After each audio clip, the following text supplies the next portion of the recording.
There's a quiet in the room. Welcome, everyone.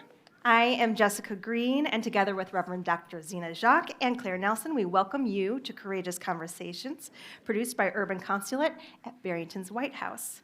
Thank you for joining us to explore how to foster greater inclusion and belonging in our community. This year, we have been proud to be a part of a groundswell of community members coming together to nourish a culture of belonging in Barrington and beyond. All are invited to be a part of this initiative, and it's running through May. And of course, this commitment to belonging never ends and will continue beyond. It sounded like Xena. You can show your support by adding your name at webelongtoeachother.org or displaying the message in your home or at work, or even just starting a conversation with family or friends or in any groups or teams or organizations that you are a part of about why belonging matters to you and ways we can practice it in our everyday lives. When do you feel like you belong is one of the questions you could use as a prompt. Or what is a way you can extend a sense of belonging? These are some of the conversations that we've been having throughout the year.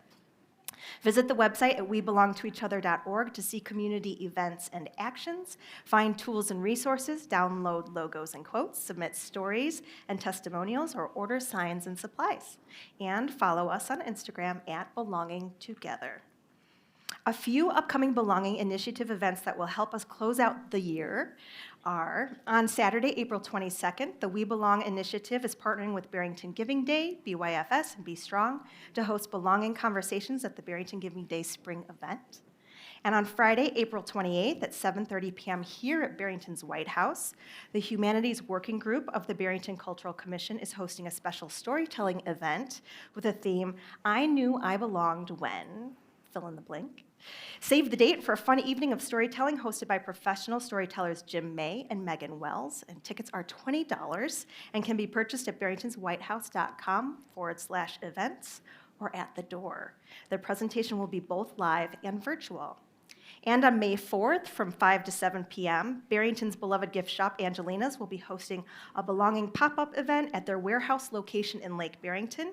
Nibbles and sips will be available.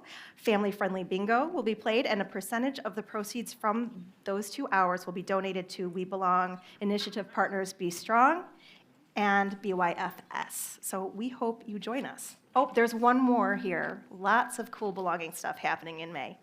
May 20th from 2 to 3 p.m., BASA FCX is hosting their first ever Top Soccer adaptive soccer event.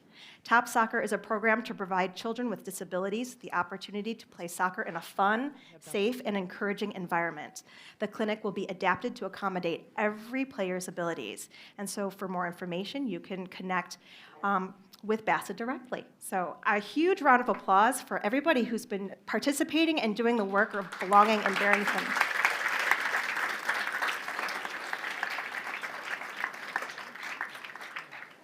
So over the last 4 years, we could not produce this Courageous Conversation series without your ticket purchases and the generous support of our sponsors. So please join us in thanking Barrington Area Community Foundation, BMO Wealth Management, Kim Duchessois, Tyler and Danielle Lenchuk, Kobe and Eric Struckmeyer, Young Chung, Susan and Rich Padula, Carol and David Nelson, Dennis and Stacy Barsima, Julie Kanak and Mike Regali, and Dominic Green. Round of applause for all of them.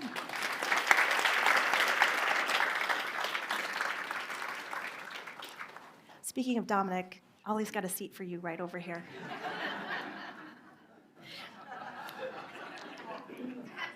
Dominic Green, everybody.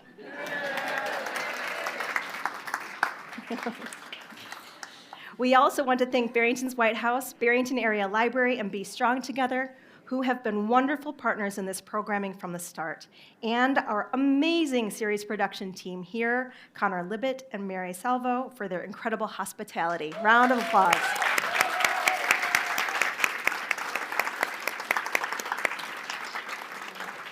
JP Leong for his amazing video and live streaming.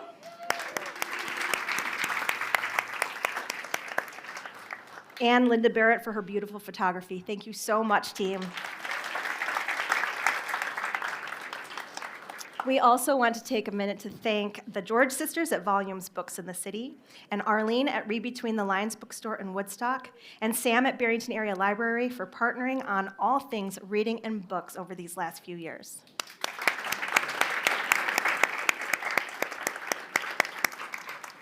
And a huge shout out to educators who have helped us invite and connect with students. Just before we started this tonight, Allie Stroker and a handful of students from Barrington's middle school and high school were able to have a meet and greet, and they had an amazing conversation. So thanks to these amazing teachers who help us to make that happen. Kyle Kick, Bridget Tileston, Kathleen Duffy, Janet Anderson, Nate Rouse, and so many more people at District 220. A huge shout out to the district. Thank you so much.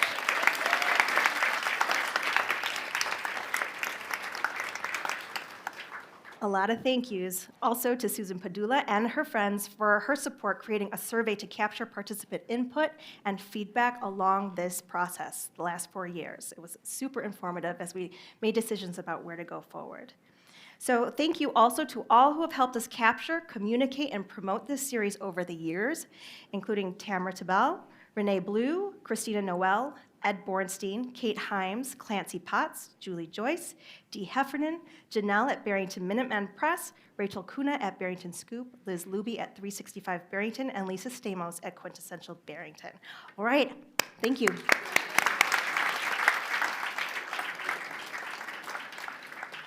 So we're live streaming tonight, and as always in our dialogues, we invite you to hold our 6 grounding virtues from On Being's Civil Conversations and Social Healing Project.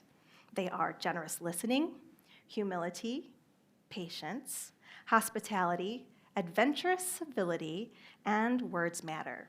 And to thank you for being a part of this, we are sending you away tonight with a little gift. It is a beautiful book called The Bridging Differences Playbook.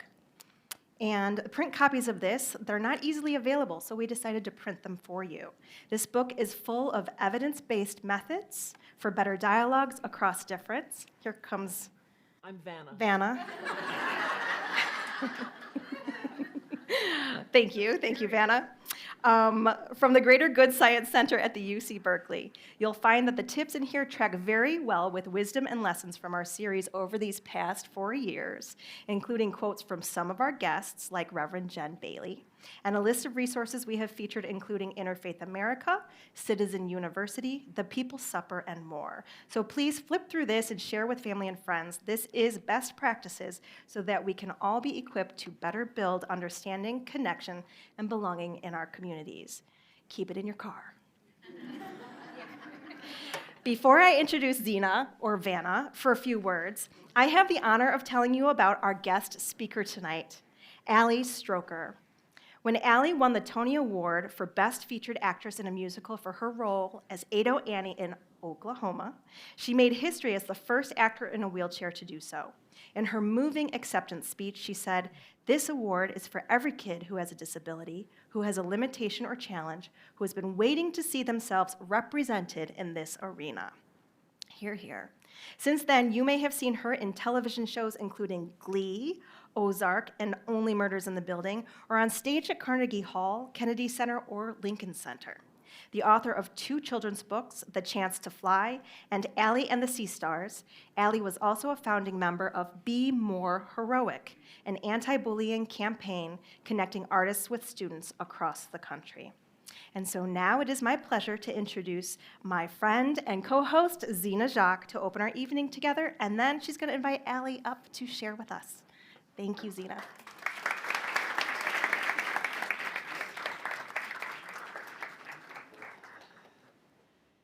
Nourish. Nourish a community of belonging. Nourish inclusion. I love words, you know that. And the etymology of nourish comes from the same word that is to nurse, the verb, not the noun. And it is this process of supporting and fostering. We have nourished, we have supported and fostered a community of belonging where you find your place, where you learn the sound and the power of your voice and intend to change the world. One moment, one block, one conversation at a time. For 4 years, we have gathered in this room or virtually. And for those who are joining us virtually tonight, you are in the room in spirit. We have gathered and we have tussled and we have learned and we've grown and we've shed tears in this room, all in the goal, with the goal of nourishing this community. And for things to grow, that which was has to end so that something new might come. 4 years ago, we began. And tonight is the last opportunity for us to gather in this manner. This is our last Courageous Conversations in this series.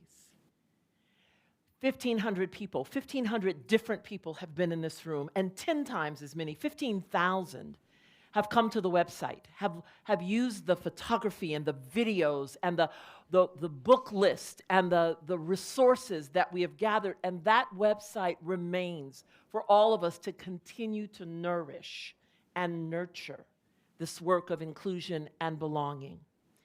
And it would only have happened if you had been in the room. So I can name Krista Tippett, and I can name Valerie Carr, and I can name my own son, who was the chef 2 months ago.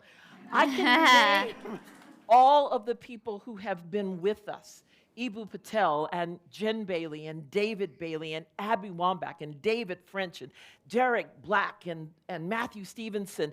We could go on and name all, Eric Liu. There's so many. But it would have meant nothing had you not been in this room. We have been weaving together a tapestry, and it would not be without you. So give yourselves a hand for being here and for being part of this. And though I've said this is the last, I want to use the conjunction and as we think the Duchossois and Green family for supporting us, and as we think about how each of us has grown, and as we think about the conversations that will continue, because our podcast is going to come back and you will have other opportunities, and we're not through.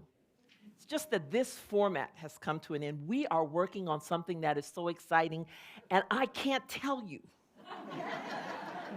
But trust me, if this happens, I'm serious. Watch your emails, because if we pull this sucker off, Barrington will be on the map for more reasons than one. But there is something I can tell you. There is an opportunity on March 13th, 2024, to sit in the room with a New York Times #1 bestseller, Pulitzer Prize-winning, National Humanities Medalist, who has written 2 books that have changed the dialogue and won awards beyond what I've just mentioned. The Warmth of Other Suns, the story of African Americans coming north and changing the North. My family story, straight up Highway 57 from Aberdeen, Mississippi. The book Caste, the origins of caste in our nation. On March 13th, Isabel Wilkerson will join us as part of what is already signed. And the other one is bigger. Okay, I'll stop because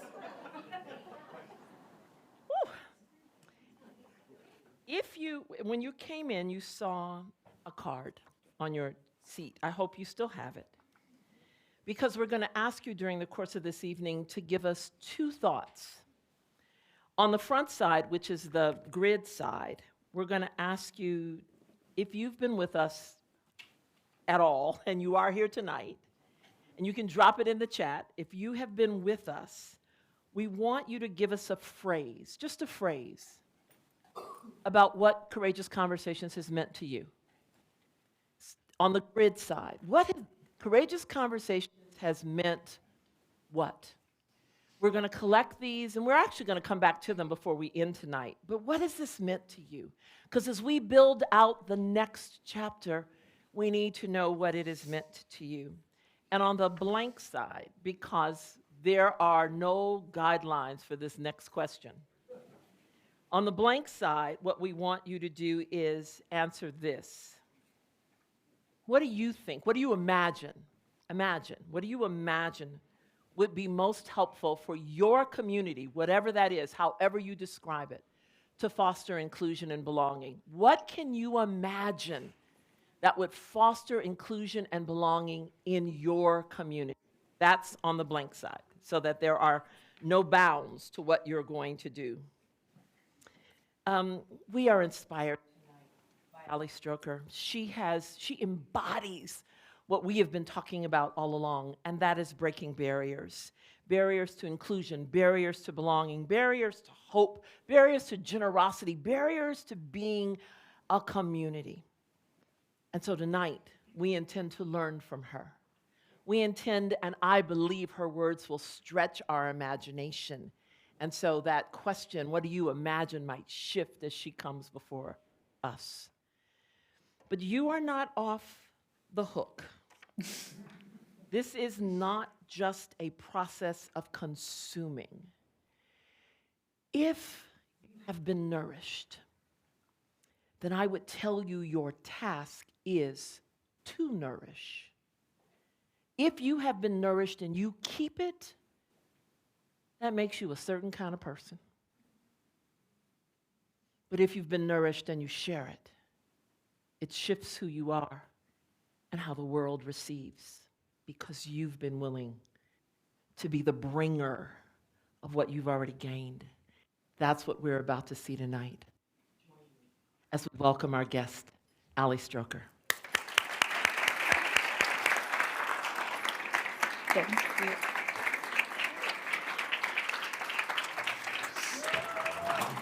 Thank you, Zena. Hello, good evening.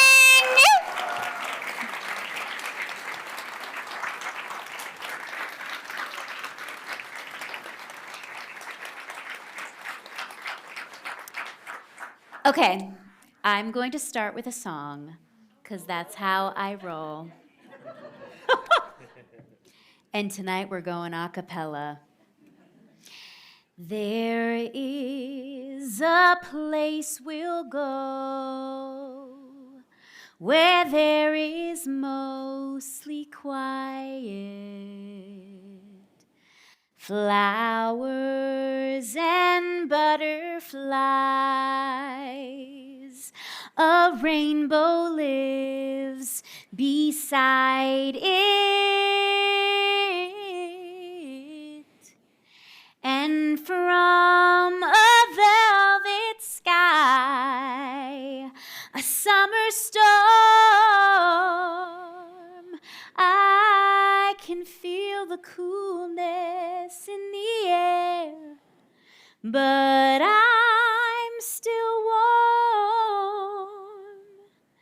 And then a mighty roar will start the sky to crying, but not even lightning will be frightening my lion. And with no fear inside, no need to run, no need to hide. You're standing strong and tall. You're the bravest of them all. If on courage you must call, then just keep on trying, trying. You're a lion in your own way. Be a lion.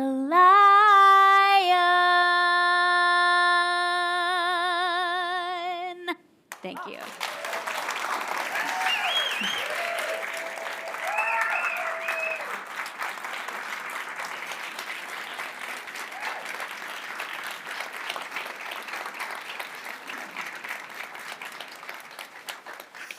I am a Jersey girl through and through. I was born and raised in Ridgewood, that's Bergen County. And when I was 2 years old, I was in a car accident with my mom and my brother on the street that we lived on. We were less than a mile away from our house, and there was a leaf pile out in the street the day before Halloween. And my mom went around and did not see another car coming, and it was an accident. Truly an accident. And in that moment, our lives changed forever. My brother Jake was sitting next to me and had a traumatic brain injury, and I had a spinal cord injury, which left me paralyzed from the chest down. If you know anything about the spinal cord, I'm injured at the C7-T2 level, and I have an incomplete injury. So I have used a wheelchair my entire life. And I'll tell you what, I love my wheelchair because I get to go faster than anyone down hills. And my wheelchair has been my vehicle to the greatest life I could ever dream. But it didn't start that way. After my brother and I were injured, my parents were really, really scared. It was a brand new world, having 2 kids with disabilities. And I remember going to the mall with my mom. And the mall was like the dream playground for a little kid in a wheelchair because the floors are super smooth, and there's an elevator, and there's a food court, and it's just like the ultimate freedom. But I remembered very quickly, and I clocked people staring at me. And one day I said, "Mommy, why are people staring at me?"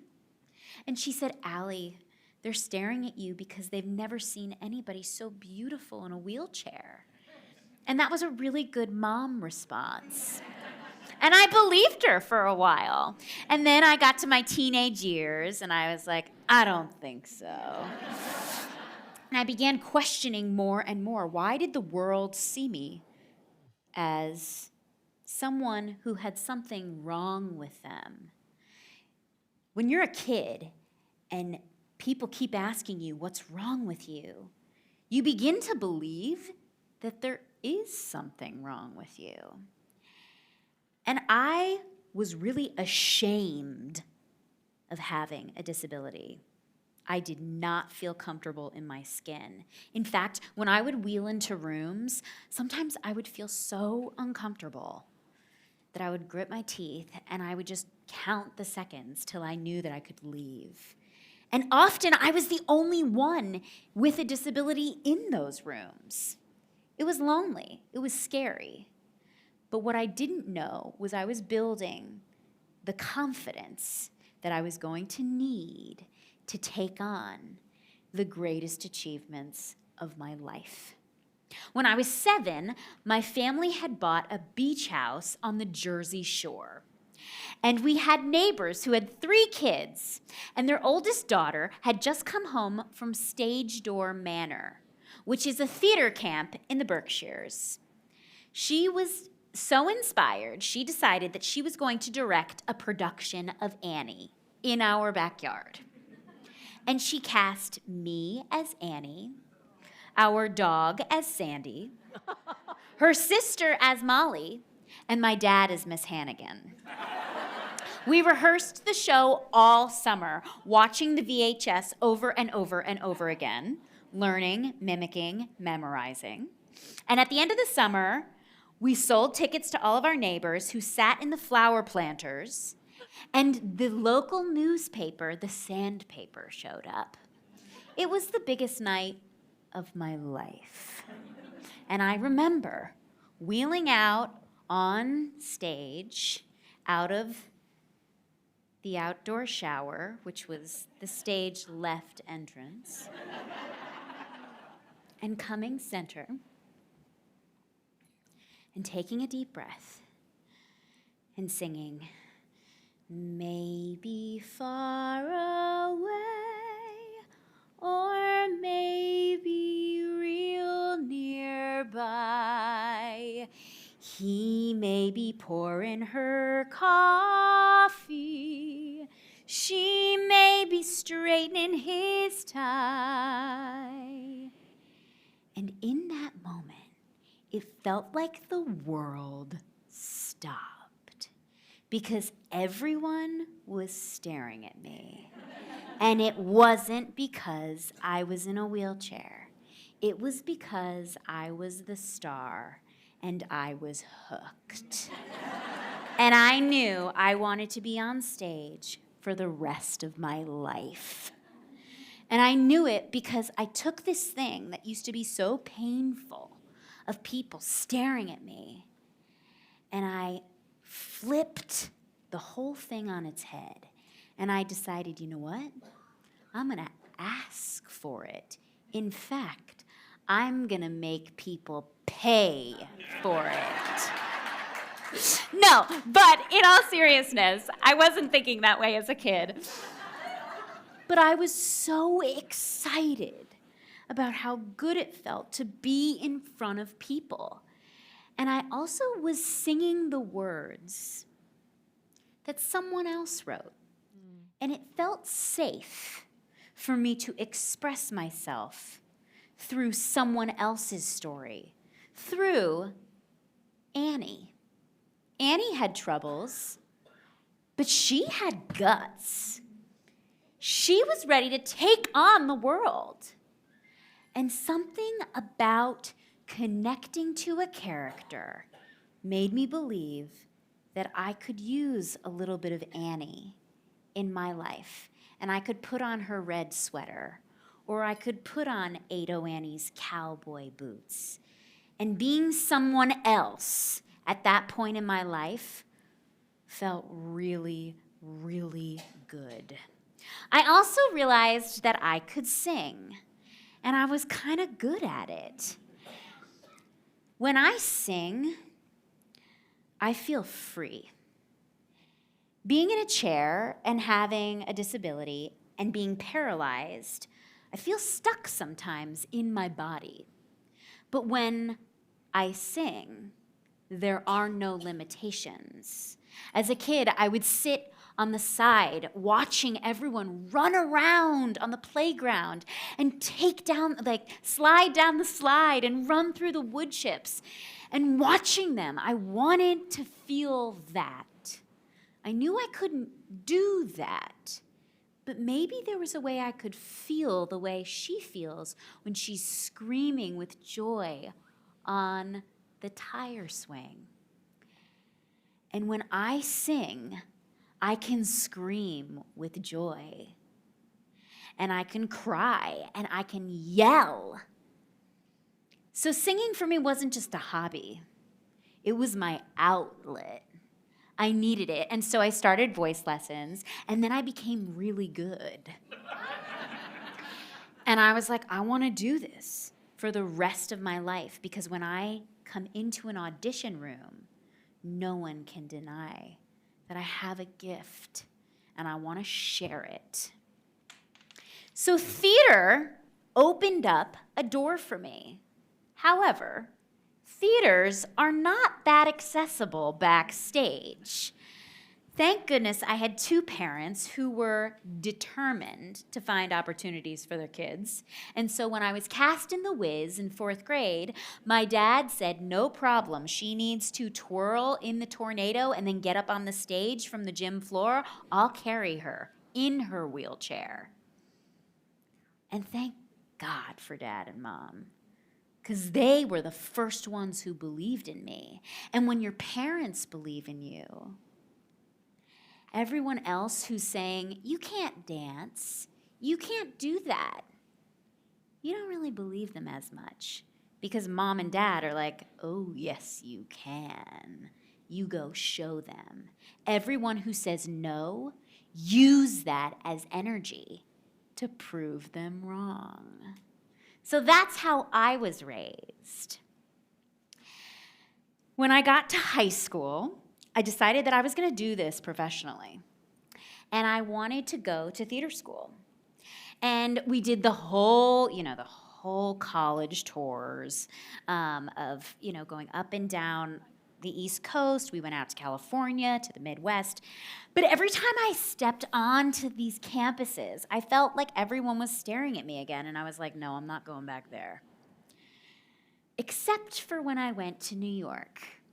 And when I was in Greenwich Village, I was certainly not the most interesting thing to stare at coming down the street.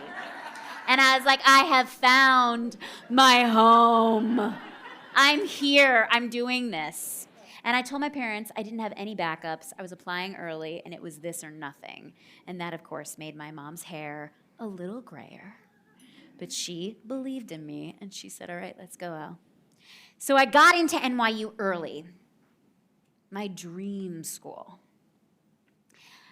I move into my dorm on Washington Square East, and I get a call from the dean of Tisch who wants to sit down with me and talk to me about my time at NYU. And I was so excited. So I got in my all artist blacks, black jeans, black boots, black sweater.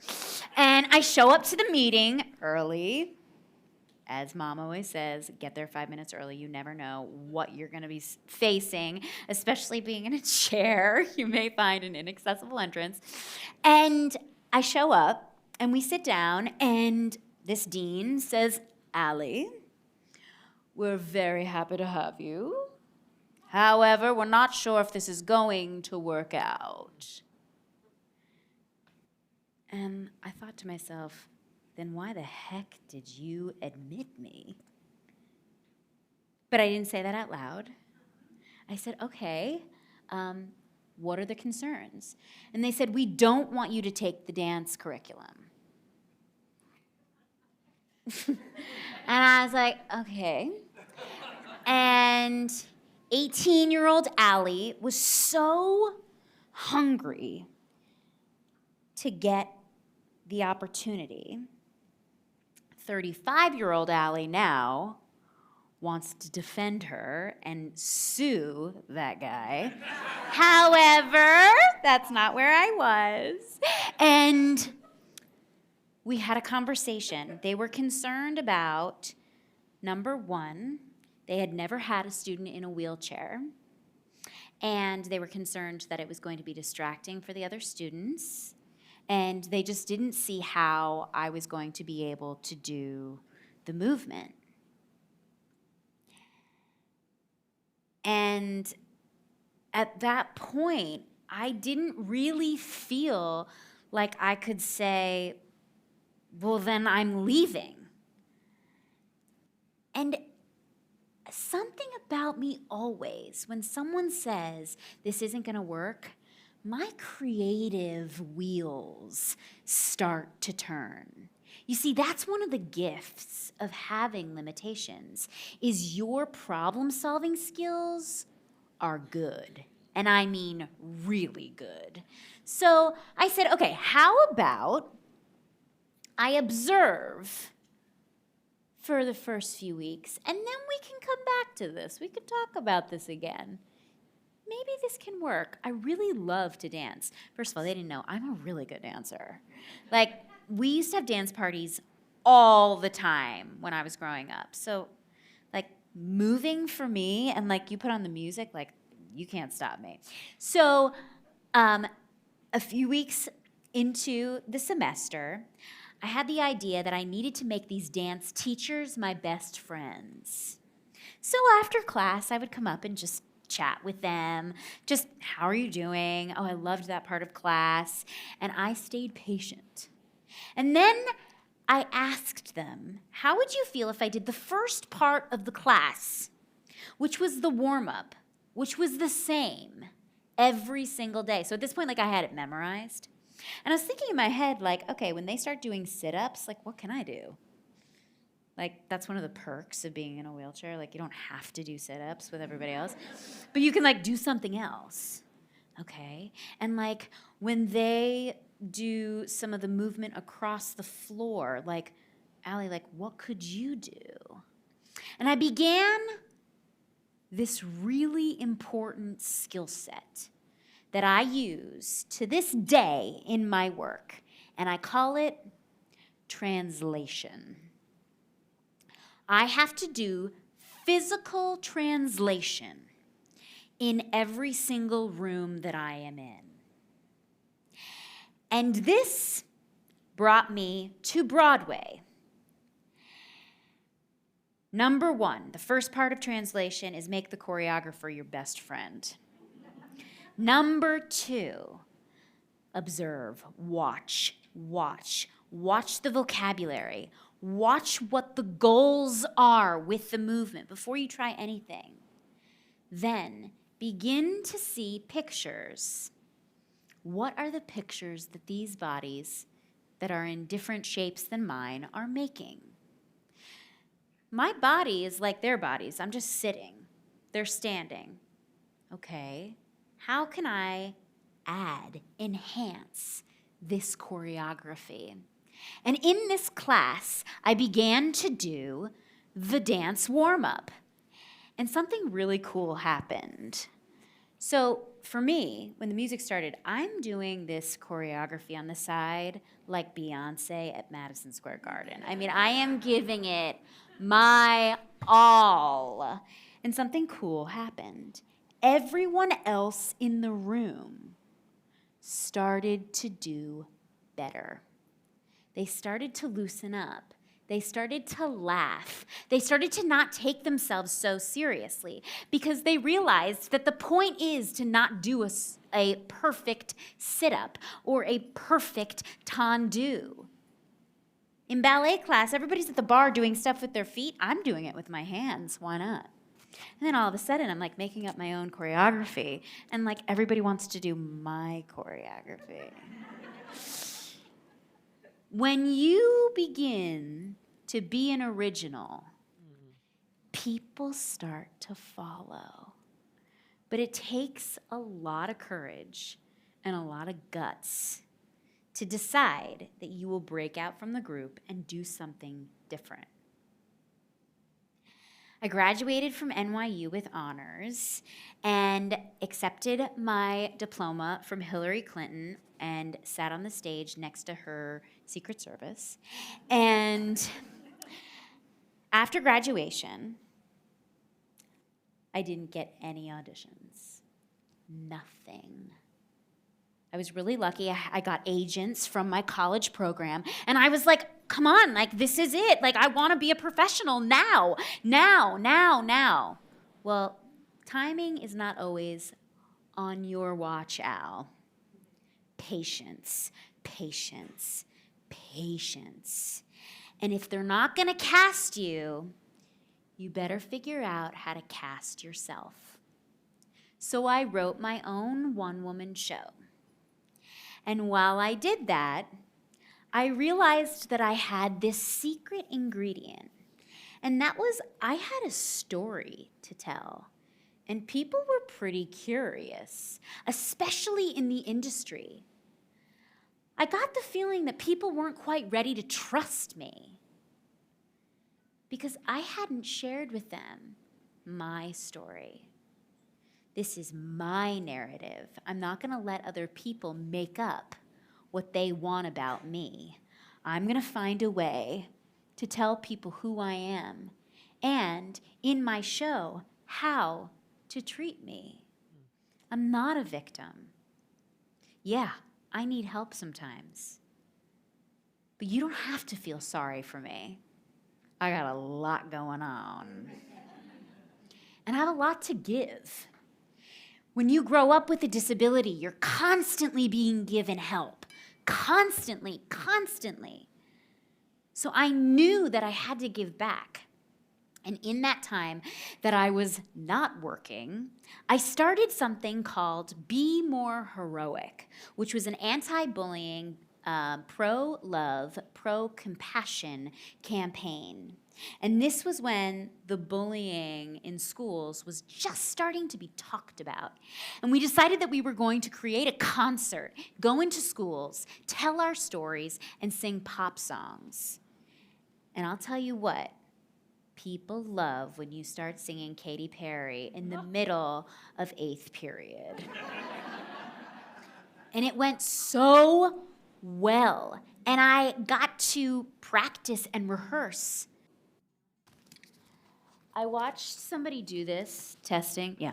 I watched somebody do this at the Tony Awards with a handheld mic during a quick change.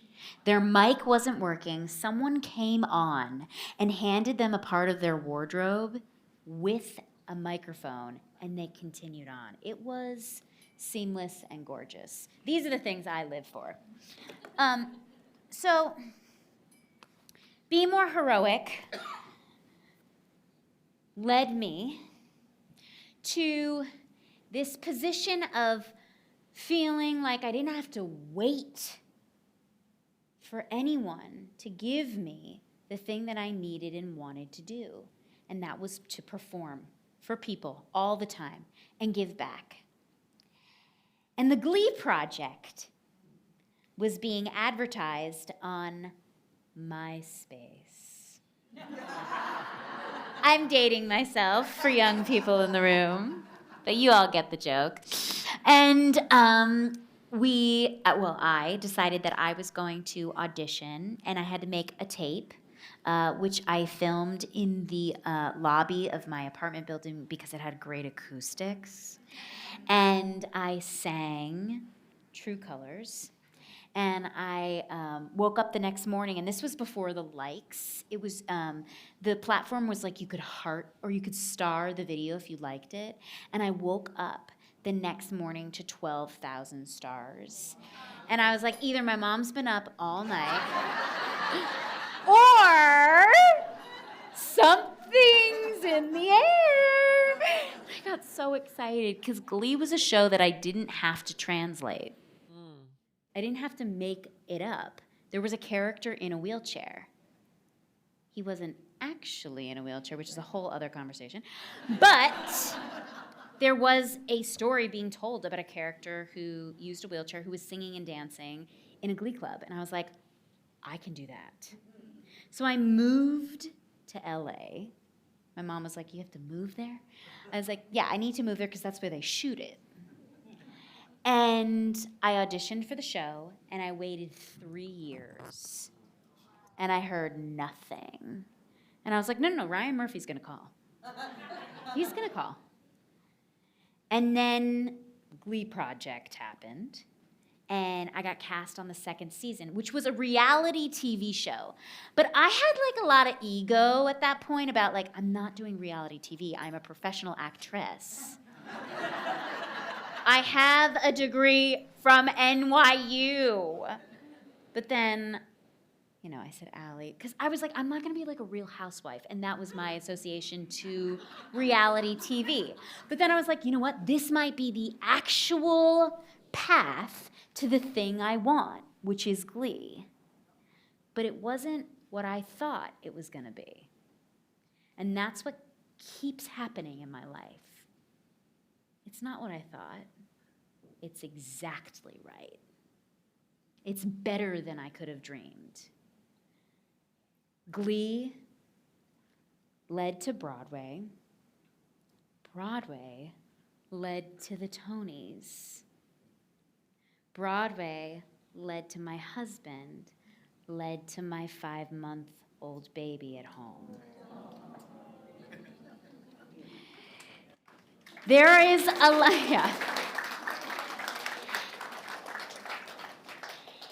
There's so many ways to look at our challenges. Every single one of you in this room has them.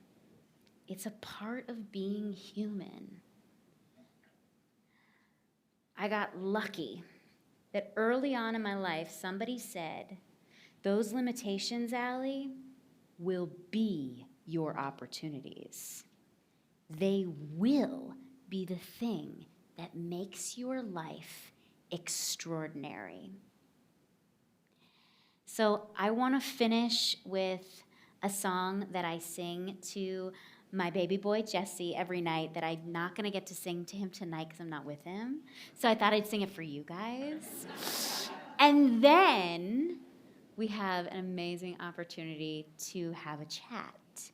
And I won't just talk at you. You can talk to me because I want to hear from all of you because you're like all so generous and so kind. So this is Jesse's bedtime song. This little light of mine, I'm gonna let it shine. This little light of mine, I'm gonna let it shine. This little light of mine, I'm gonna let it shine. Let it shine, let it shine, let it shine. And then I change the lyrics. This little brain of mine, I'm gonna let it shine. Whoa, this little brain of mine, I'm gonna let it shine. This little brain of mine, I'm gonna let it shine. Let it shine, let it shine, let it shine. And then one more I change. This little heart of mine. I am hoping he's getting sleepy at this point. I'm gonna let it shine. This little heart of mine. I'm gonna let it shine. This little heart of mine, I'm gonna let it shine. Let it shine, let it shine, let it shine. Okay, now everybody with the original lyrics. This little light of mine, I'm gonna let it shine. This little light of mine, I'm gonna let it shine. This little light of mine, I'm gonna let it shine. Let it shine, let it shine, let it shine. Thank you.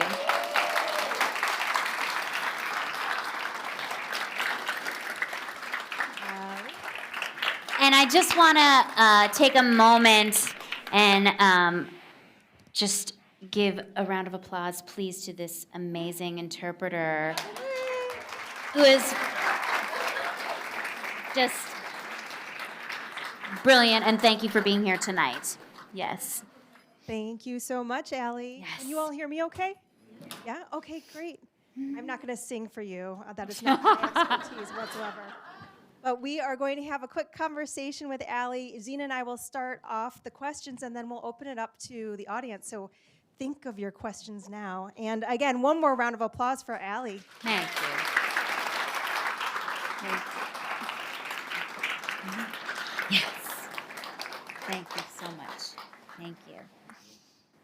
Okay. If I sit here, can people see me?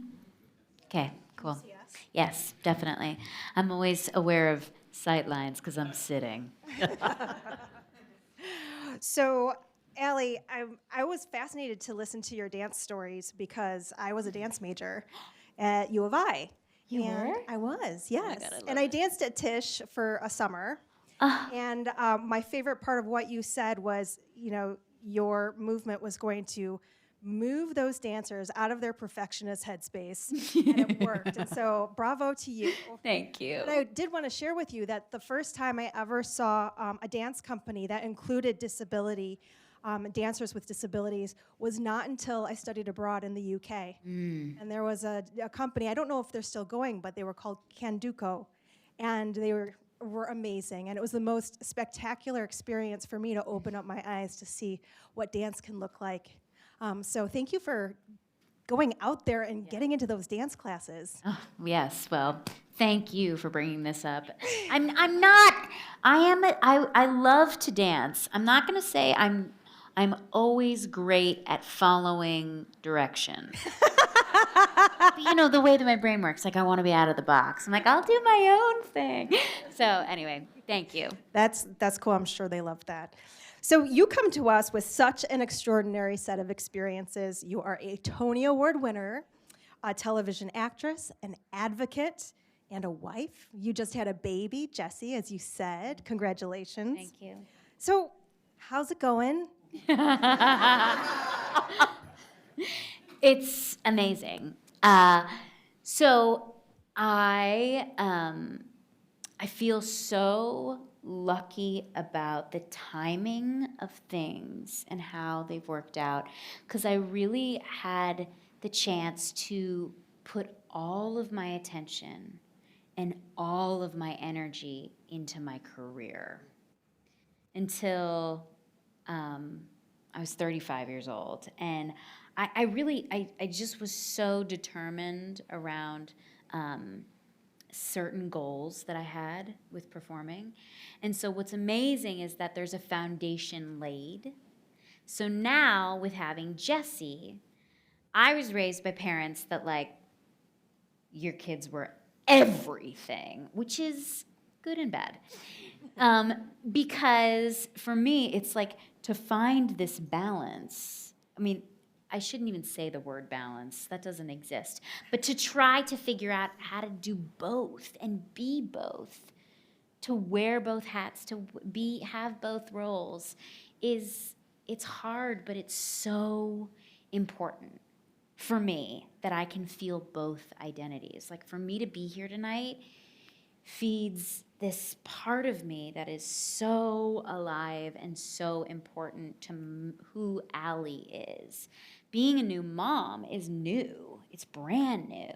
And I'm so tired. Like Jessie was up at 2:30 and then 3:45 this morning, and then I got picked up at 5 for the airport. So like my brain is like foggy, but I don't feel tired at all when I'm on stage and when I'm with people. So it's like doing both is like what I have always dreamed of having, that you can have both, and then it has happened. Well, congratulations. Thank and you. thank you for doing the feeding and getting on the plane, even at 5 a.m., and being here in Barrington with us. We are really lucky to have you. Yes. So thank you. Yes. Allie, we've been talking about this nurturing inclusion and belonging. And in your beautiful talk, it sounds like you have found ways to belong, sometimes by moving yourself into making your choreographer your best friend. What does belonging mean to you, and how do you know when you have it? I think that belonging, for me, feels like my voice in the room is heard. So I don't necessarily feel like belonging is like a visual thing, like that people are gonna look like me. But I'm so aware of when people listen or when they fake listen. We all know that.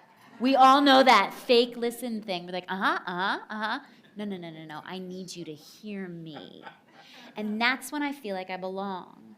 I was with a friend who I grew up with today for lunch. And there's something about old friends when you sit down and have lunch with them and you're like, I feel heard. I belong to them and they belong to me. So it's my voice. It's that my voice is in the room and it is heard and then when I am heard, I am seen. So that's kind of how that works for me. That big sigh of relief when when you're with an old pal who knows your history, where you don't have to explain anything. So nice. They just get it. I really felt that. Yeah. When you have been in places where you don't belong, how do you know when to fight for it, work for it, or how do you know that maybe this isn't a place that deserves you? That's when I'm so grateful for my disability, because my emotional IQ has had to learn. And I'll share a very sort of intimate situation, the Tony Awards. So Radio City is not accessible from the audience. Right? So like at an award show, like you would sit out in the audience, and then if you win the award, then you would walk up like to the stage. So in order to make it accessible, like the stage at Radio City is like 10 feet off the ground. So that would require like a really long ramp. If any of you know like ADA compliance, it's like a foot of ramp for every inch of height. And the ramp would have to be in one of the aisles. And the way that award shows work is that everybody's moving during commercial breaks at all times because cameras have to come in to take the seats in front of those people that next are being nominated. Okay, so it's like this whole business of like how this works. Okay, so here I am being like, what do I do? Do I push? And in my brain, I have to think first, like, is this the fight? Or is winning the answer? So in my brain, so I was like, okay, well, what is the other solution? They're like, well, we'll have you backstage. You will have just performed. That was the other thing about the Tonys, is that I had to perform with Oklahoma 10 minutes before my category. So there was this like wild quick change in the back, like changing out of Ado Annie into my like red carpet yellow dress and like change the hair, change the makeup. And then I would be backstage. And then if I won, I would be able to just come out on stage, which is what happened. But then afterwards, people were upset about it. They were like, you gave her the award and you don't even make the stage accessible? And I didn't comment at the time because I was like, that's not the point. Like, you're missing the point. I won and we're changing this. Now there's somebody who has this voice and who's going to be in these rooms saying like, hey, maybe we can do this at a different venue. So I never have felt like I have gotten anything done by doing this. People don't respond to that. I have always felt like collaboration, creativity, and when I do have to draw a line, it's more powerful to say, no, thank you. You don't have an accessible stage for me? I'm sorry, but like I won't be able to come perform there. And that's it. You don't get me. Versus, you're doing something wrong. That's my strategy. A lot of people in the disabled community don't agree with me. And they have other ways of getting things done, and they have gotten a lot done. But for me, Allie, in my heart, and the way I lead in my life and in the world, I don't like to shame people because I know what it's like to feel ashamed. So these are my strategies. And I think they've worked pretty well. Yes.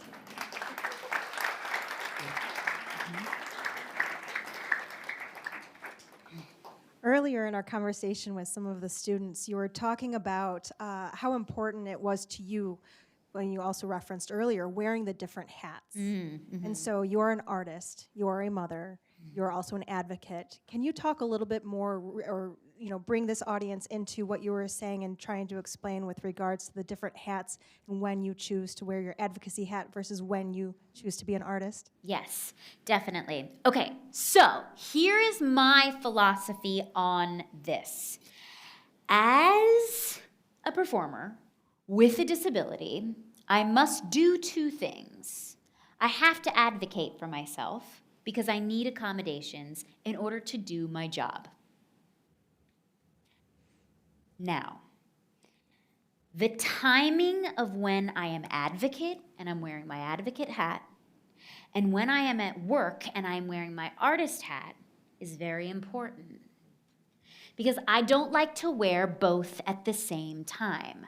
I don't think either are as effective. Therefore, when I am traveling, I know I'm going to need an accessible hotel room. I know I have a rider. Like, all these superstars have these riders when they go places. And, you know, some of them are, like, insane, right? Like, Green Day wants, like, just green M&Ms. Like, my rider's not like that. But, like, I have a rider of all the things that I need in order for me to do my job. And so that when I get somewhere, I don't have to worry if there's an accessible bathroom because that's already been discussed. These things are lined up so that I get to arrive and just be the artist, the speaker, Allie. Now, I am an advocate. The other thing is the tone of both. As an artist, I like to be flexible. I want to collaborate. I want people, you know, in a lot of instances when you're an actor, people tell you what to do. When I'm an advocate, it's important that people understand that I'm not asking for an accessible bathroom. These are the things I need. Feel the difference. And to be able to be both is it's such a relief to know that I don't have to do them at the same time. If I were to arrive here today and be like, is there a bathroom I can use? It weakens me as an advocate for myself. Allie, you deserve to know that when you get there, you can go pee if you need to before you speak. Everyone deserves that. Everyone deserves to have their needs met. How we go about getting them met is like there's a dance here. And you got to find your own dance. Not everybody is of the same school as I am about this. I also feel like when something happens in a room, in a rehearsal room, and it's not going well, I don't always find it to be helpful in that moment to say, you've done it wrong. Then what are we doing? We're no longer in rehearsal. However, after rehearsal, can I speak to you? Great, I want to talk to you about something that happened today. And at that point, I've had a moment to not be reactive. And as an advocate, I think it's really important that you are able to not get super emotional. Again, people are of different schools of thought on this, but I don't find myself to be as effective. And I want to be the most effective advocate for myself and for my community as possible. And so these are my techniques. So that's kind of how I feel about both hats. Does that make sense? My 5 a.m. brain is like hoping that I'm still making sense. Okay, great. Okay, good. You're making so much sense. Okay, good. And you've also brought us all the way back to our very first season of Courageous Conversations, where the first half of the whole year was about taking a beat, taking a pause, Oh, cool. not reacting, but being responsive, listening, and going inward before you go outward. So we've been practicing that for 4 years. I am still a first grade student, but I love listening to you talk about it, and thank you for reminding us again. You said something, Allie, in your comments that just distilled. You said that one's limitations can be one's opportunities. How do you stay energized and positive when the limitations get turned towards you by others? How do you take those limitations and not be deflated, but as you said, use them as the motivation, the energy, the ability to win? I think your home team is how you do that. And what I mean by that is that the truth is, I get totally defeated by my limitations. Like, I'm human. Like, I'm not somebody who's like, oh no, it doesn't affect me at all. Like, I'm so sensitive. Are you kidding? Like, you're so sensitive. So these are the moments when I need the people around me. I need to be able to call them. I need to talk to my husband. I need to call dad. I need to talk to mom. I got to talk to sis. I got to call my manager. I need the people who remind me of who I am and what I'm made of. I need to talk through this with somebody because we have to process our challenges. I didn't start processing a lot of my disability till I was 18 because the attention was on the physical part of overcoming it. Because I had to be in PT twice a week to be able to become strong enough to be able to dress myself. My independence wasn't given to me for free. I had to work my butt off doing 50 sets of dips and 15 sets of pull-ups, all that physical strength. And then I was able to, now I've proven to myself, okay, I can go off to college on my own. But now I've got this huge suitcase of baggage of growing up in a chair and pushing things down to unpack. And that's when that part of my journey kind of began. So like when limitations come up, for example, before I had Jesse, I wanted to solve every single problem before he arrived. I was like, how am I going to push a stroller? Well, Allie, you are a stroller. There's that. Strap them in, push yourself, and off we go. I couldn't get that until I was in real time with him, and I was like, well, we got to get from point A to point B. Why am I putting him in a second wheelchair? This is not necessary. How am I going to give him a bath? Still figuring it out. Because I can't lift him, like, baths are down here.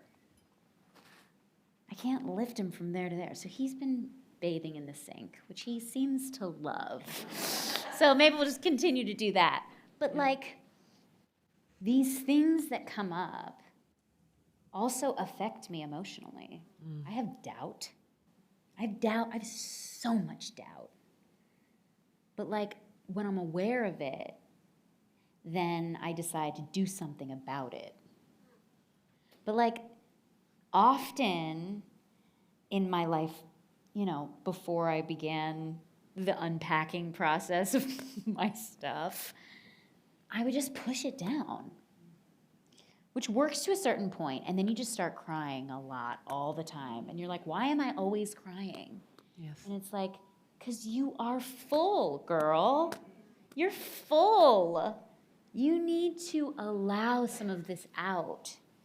Get back to your voice lessons. Get your butt back in therapy. Like, it's, and I believe living with a disability, like, the bag is never unpacked fully. You're always unpacking because it shows up in different ways in my life. All of a sudden, now I'm a parent with a disability. Okay, here's a new thing.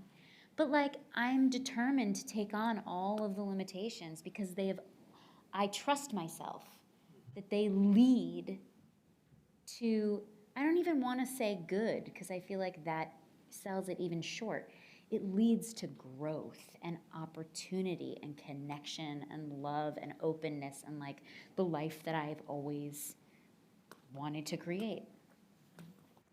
What has been, I know it's only been 5 months. Yeah. But what has been the biggest growth spurt you've had in this time of becoming a mom? Oh, wow. I thought that 8 shows a week on Broadway was hard. Yes. And then I felt 5 months every single night waking up in the middle of the night. But the difference is you're doing it for this different kind of reason. And that's the newest thing. Because, like, my experience of... So I always knew I wanted to have kids, but I didn't know if I could. Mm-hmm. And what's funny about being a kid with a disability is you only ask certain questions, the ones where the answers won't be as scary. And like finding out if I could or could not like have a baby was too scary. So then I would do like, little research, like women with spinal cord injuries have kids, like secretly over on the side, because like, this is too big, because it's something I want so much. So then I found out like, yes, you can. But I have some blood pressure. I have something called autonomic dysreflexia, which is actually a really cool thing that I will share.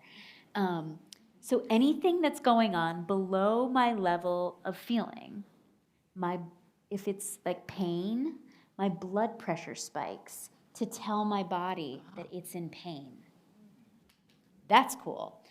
I mean, not the blood pressure spiking, but like the body telling me in another way. Yes. If the message is not going to get up my spinal cord to my brain, this is another way that I'm going to know. So labor would be one of those things. Yeah. Yes. And so I was really nervous that would cause issues. So before I got pregnant, I found, and also like lots of conversations with David, my husband, about like this is a team thing. So like, how do you feel about like me carrying our baby? And he's like, oh, absolutely, yes. Nobody else, you.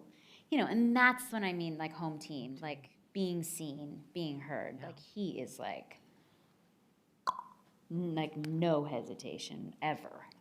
So that gives me the strength to be like, yeah, I can do this. David thinks I can. And I trust and love him more than anything. So I found a doctor before I got pregnant. Because I was like, I will not be someone's experiment. Mm-hmm. I want someone who has done this. I don't care where we have to go. And thank goodness I live right near New York City. So I found this amazing maternal fetal medicine doctor who worked with another woman with a spinal cord injury who had an injury even higher than mine. And she was like, yeah, no problem. I was like, you. That's who I want delivering my baby. And it was amazing. It was amazing. Like the C-section was amazing. So we had a planned C-section 3 weeks early. They did not want me to go into labor, even though I got to the hospital and they hooked me up. They're like, you're having contractions. I was like, well, thank goodness we're here. And, it was my sister and my cousins and all my people were like, gosh, I'm so jealous you had an appointment to get the baby. That's a nice way to go to do this. But it was amazing. And so I think the biggest thing is that I have been pushed so far beyond what I thought I could physically do. And every single day, like, I feel like my heart is like exploding more of how attached and like how much I love him and how much I am so excited about helping him become the person he's gonna be. 'Cause like, he has a different world to take on. And like, I feel like I can share cool stuff with him and introduce him to like all different kinds of people and like take him to the speaking gigs. Like, come on, like come meet some people. And I don't know, maybe he won't be down for that, but like, I'm excited to expose him to the world in all the parts of it, I think. I hope. Do audience questions. We're about to start thinking of your questions, but I have one more. If you were going to advise a community about some of its early steps to create a space of inclusion, what would you tell a municipality? What are the things to think about? What are the things to work toward? First, I would talk about the why, because I don't feel like you get anything done without one. And what I mean, my dad says things like this. So I'm like, Allie, don't be dad. But I am him in so many ways. Because I think what's really hard about working in groups is that not everybody's going to agree. Not everyone's going to get along, and not everyone's going to want to do it the same way. But if we have a common reason, and if the reason, if there's a big enough reason why, you'll always find the how. So if the reason is strong enough, then you will find the solutions. You will find creativity. Also, get the team together who has a lot of excitement. I think excitement is one of the, I always tell young people, follow your excitement. And I can feel it. As I get older and more tired, my excitement is less. I'm like, I don't have as much. But there are things and whys and purposes out there that I do feel so excited about, that I need to be a part of. And David, my husband, would say, in that room, get a bunch of people who are the best at what they do. So like, get the really good architects, get the really good contractors, get the really good lawyer. Like, find people who are just rock stars at what they do. And then hopefully you have a leader who knows enough that their voice is not the most important voice in the room, and they know how to hold space for everybody else's, and they know how to listen. And I think that's the advice. I think that's my advice on how to get something done. Yeah. And the energy comes back. I'm 66, almost 67. Yes. It gets better. Yes. Just the full night's sleep. First question. It is on. Okay. Hi, Allie. Thank you so much for being here. This has been such an amazing conversation. Thank you. I actually have two questions. Yes. First, I'm a playwright, and I have a question about, you said you wrote a solo show, so my first question is that something that you still do? Are you still writing? Are you working on something else? I'm doing it in St. Louis on May 17th and 18th. The solo show that you talked about before? Yeah. Oh, okay. So I do this one-woman concert all around the country. And it changes depending on where I am in my life. But it's the best thing that I've created for myself. And I have worked with some writers before. I work with different music directors. My husband, who is a director, helps me with sequencing. He's really a genius at order. So he helps me with some of that, and so That I'm is gonna so cool. do it. So, Yeah, okay, I'm gonna okay, do good it to know. in May. In St. Louis.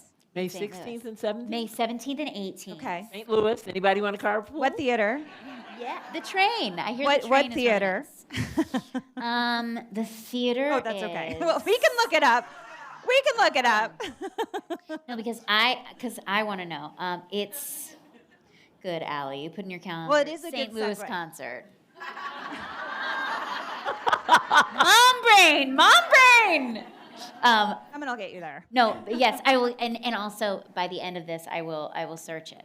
Okay, but that kind of segues into my next question, which is, as a playwright, I've been in a lot of theater spaces around the country, and they're not accessible, Right. as you well know. So, one person, one community can't change the entire theater industry, in this country. So, as allies, as playwrights, as people who, go into theater spaces, now I'm just sitting here thinking, what can we do in terms of demanding accessibility for even for people, even if our show doesn't need that, but just thinking about audience, the backstage spaces are so small, especially Right. in storefront theaters in Chicago. It's Yeah. two people can barely walk Right. side by side backstage. So I'm just wondering, I don't know, I guess I don't want you to have to answer this question, but I'm No, just I thinking love out it. loud. maybe just by bringing the question up, like Yeah. asking how can we make these spaces more accessible Yeah. for people who have a disability. Yeah, I mean, I would ask, first of all, thinking about, okay, so here's the thing about allyship, is that we all feel like, we're like, yes, I'm an ally. But think even more specifically. What do you do? You're a playwright. I would say write a character with a disability. Now you've given the theater a problem to solve. It's in the work. We got to make this happen. Also, demand captioning or interpreters. In my writer, I don't In- have one, but maybe I will. Yeah, but I mean, like, in your work, right? Like, if you're putting up a show, you're like, are we having select performances that have interpreters, or are we doing captioning? Like, what are we doing? Like, as if it's, the same thing as like, when is the intermission in the show? And then the other part of it, I think, is that, we think like big picture, like, how do we change? People are always like, how do you change the theaters and accessibility? You start with one. And then we all have microphones and platforms, which is our social media, and we put this out there and we celebrate it and we show other people how to do it. How did we fundraise? How did we do the construction? Who did we hire? What disability consultants did we bring in? And then, like, anytime a theater makes a backstage accessible for me, I'm like, bring in the press right now, as many people, because people need to know, they need to know what you just did, how you just changed this theater, this community now, and the next generation of artists that come back here, whether they're disabled or not, they're gonna see this is what backstage is supposed to look like. Yeah, sure. Jazz St. Louis. Thank you. Oh my gosh, you're the best. Thank you. Yes, you. We have a Hire her. question over here in the middle, Dr. Griffith. You're so fortunate that someone said to you early on, your limitations are going to be your opportunities. I'd like to hear what you would say to a very large cultural issue today, and that is that we're fast becoming a culture, ironically, in America, that people talk about all of the limitations. Cynicism stalks our culture today. And I'm wondering what you would say, how do we turn that around? How do we begin to talk as a culture that the limitations are our opportunities? I love this question because I think about, like, cynicism is like, it's a hardening. It's like a shell. What loosens people up? And I go to the arts. I go to music. I go to comedy. I go to new ideas, new voices. How do we, if somebody is shut down, if somebody only has negative things to say, how do we loosen them? They're in pain. They're scared. When people are scared, they like to project all the bad things because then they're protected. And the truth is that our society's been through a lot. I can feel it in my own community. I can feel it in my own family. The fear that came out of the past 5 years, especially with the pandemic. My family's been rocked by health stuff, like with Jake and I getting hurt. My mom's like afraid to leave the house. She doesn't want to hurt anybody else. It's in us. It's around. So, I wish that I had the one answer to this question, and I'm going to be thinking about it all night. So thank you. But I go to the arts. I think the arts, I think they heal. They've healed me. So that's why I can say that. And it goes to giving people music, art, comedy, not screens, more in-person conversation. I feel like we'll leave here tonight feeling a little bit fuller and maybe with something to give. And for our country, I hope that more people who have this sort of outlook of turning limitations into opportunities are given louder microphones. But there will always be the other side. That is a part of it. My dad would say, that's the game. That's the game, Al. There's got to be the other side so that you can be the light. There's got to be dark for this to be light. But then we just have to learn not to be too afraid. But sometimes people really get rocked and they're just really afraid. And that's their journey. But I hear you. I agree with you that we have a societal thing going on, which is why I need to do this. I need to speak and share my story and try to help other people.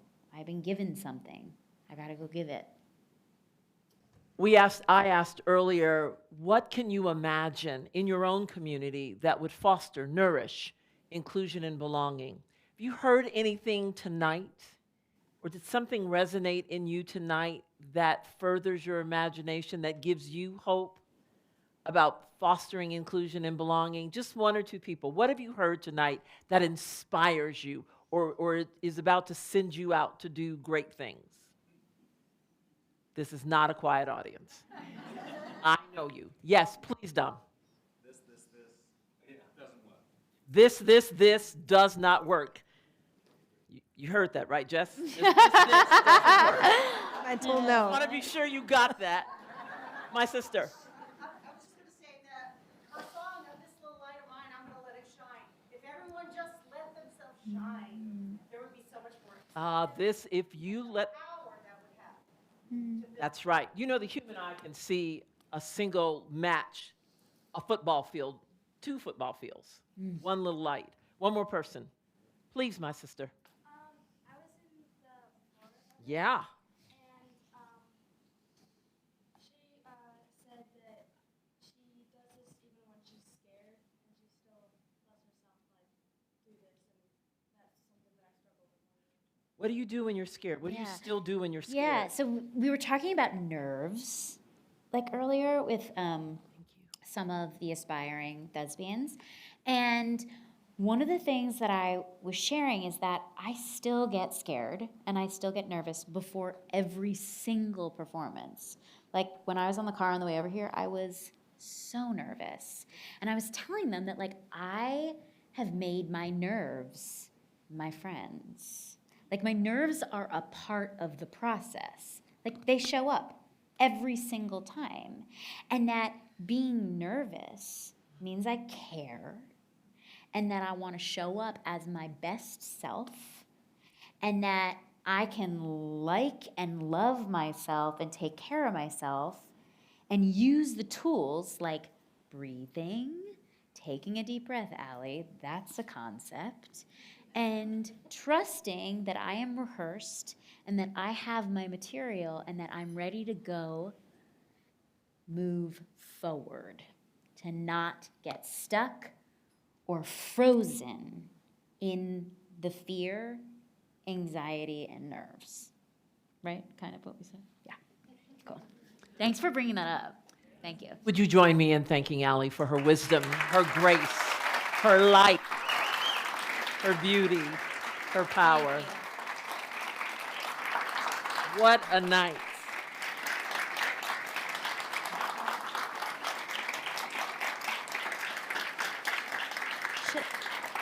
Friends, you will receive your bridging books on the way out. Please take your cards and leave them on the table. We do want to collect those.